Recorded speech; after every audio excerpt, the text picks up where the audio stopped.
You can always access Penzle REST API directly by using CURL, Postman, or another API building and testing platform.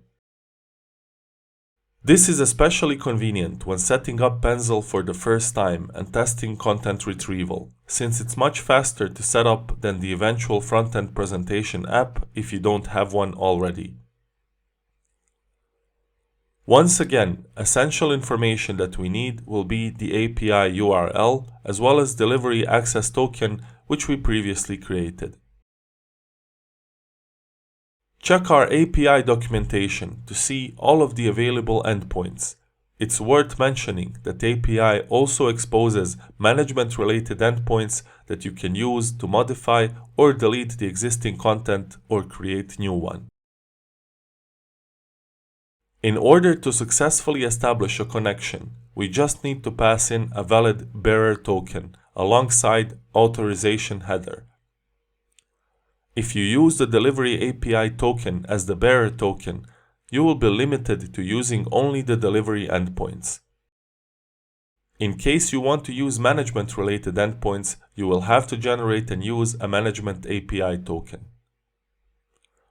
To demonstrate testing Penzle REST API endpoint, I will be using Postman. I've already created the GET endpoint for retrieving a single entry based on its ID. You can see that the authorization header is used with provided delivery API token as the bearer token.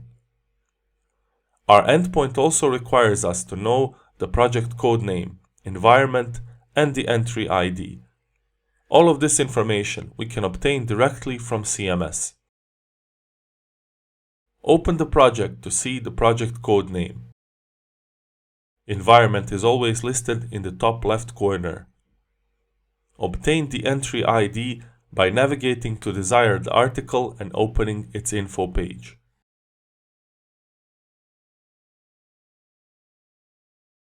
Click Send to send out a request, and since we are getting back the results, we know that we are properly communicating with the Penzle REST API.